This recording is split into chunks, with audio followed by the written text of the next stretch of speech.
Today, we're going to journey back in time all the way to the dawn of artificial intelligence. We're going to unpack a single, pretty dense academic paper from 1960 that honestly changed everything. This wasn't just about creating a new programming language. It was about laying the foundation for how we teach computers to think. So back in the late 1950s, this was the big, audacious question. This was the moonshot.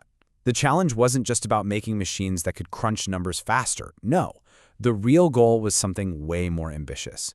Could you actually build a machine that could understand sentences, draw conclusions, and have what we might call common sense?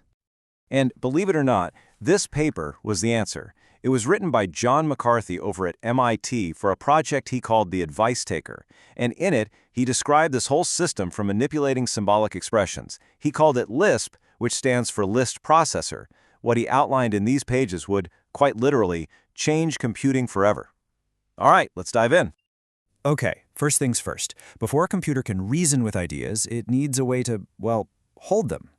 Numbers? That's easy. But how do you represent a concept like apple, or truth, or a complicated logical thought?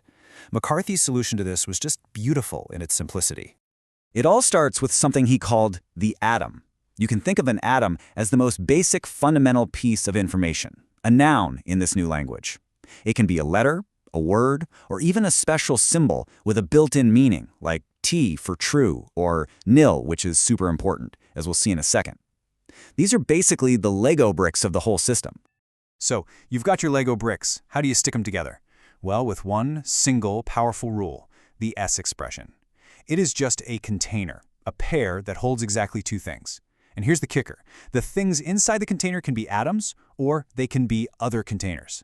It's like a set of Russian nesting dolls that can hold literally anything. Let's see how this actually works. Say you want to create a list with just one thing in it, the atom A. Well, you use an S expression. You pair A with that special atom we mentioned, nil. Nil is basically the universal stop sign. It tells the system, hey, you've reached the end of the list. So the simple list, A, is really, under the hood, the pair A.nil. Okay, but what if you want a list with two things, A, B? Simple. You just nest the pairs. You have an outer pair that holds A as its first item. And its second item, well, that's another pair that holds B, and then finally, the nil stop sign. This is the big aha moment. Every list, no matter how long, is just a simple chain of these nested pairs. And this is where you really see the power of this system. With just that one simple rule, nesting pairs, you can represent any piece of symbolic information you can dream up, no matter how complex. A list that contains another list? No problem. You've just made a tree. This was the simple, elegant foundation for representing ideas in a machine. All right, so now we can store ideas as lists. Awesome. But how do we actually do anything with them? How do we write logic that repeats itself, what we'd now call a loop? McCarthy's answer was to throw out the idea of traditional loops completely and embrace something far more, well, mathematical. And that something is recursion. The idea is, instead of looping, a function solves a problem by calling itself with a slightly smaller version of that same problem. It keeps doing that until it hits a really simple case that it already knows the answer to. And look at McCarthy's notation here. That little arrow just means if, then. So this reads, if n is 0, then the answer is 1. Otherwise, the answer is n times the factorial of n minus 1. And here is what that looks like in practice. To find 3 factorial, the function calls itself to find 2 factorial, which then calls itself to find 1 factorial, which calls itself one last time for 0 factorial. Then, at step 4, it hits the base case. It knows 0 factorial is 1. And now the whole chain unwinds. It uses that 1 to solve step 3, then uses that result to solve step 2, and finally uses that result to get the original answer. It's logic that kind of eats its own tail to get things done. Now, you might think that to build complex functions like that, you'd need a whole library of commands and tools. But, and this is the absolute genius of McCarthy's system, the entire thing is built on top of just 5 unbelievably simple primitive functions. These are the 5 primals. Atom just asks, hey, is this one of those basic building blocks? EQ asks, are these 2 blocks identical? And then you have the holy trinity for taking lists apart and putting them back together. Car grabs the first item in a pair, CDR grabs the second, and cons builds a brand new pair. That is it. That is your entire toolkit. And this right here is the incredible takeaway from the first part of the paper. With just those 5 basic operations and the concept of recursion, you can define and build any computable function. You have a complete, totally universal way of doing computation. It's breathtaking, really. So far, what we've seen is nothing short of brilliant. But the next idea is what truly made Lisp legendary. It's a concept so powerful, so mind-bending, that it's still shaping how we think about programming today.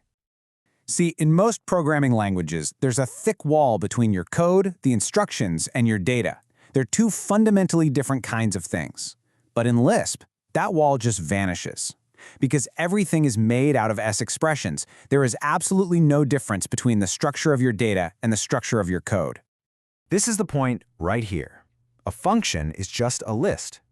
The code to add 2 numbers, let's say plus xy, isn't some kind of special magic syntax. It's just a list with 3 atoms in it.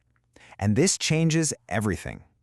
Because if your code is just another piece of data, it means a Lisp program can build new Lisp programs. It can analyze its own structure. It can even modify itself while it's running. And this is the master key that unlocks that whole idea, a function called apply.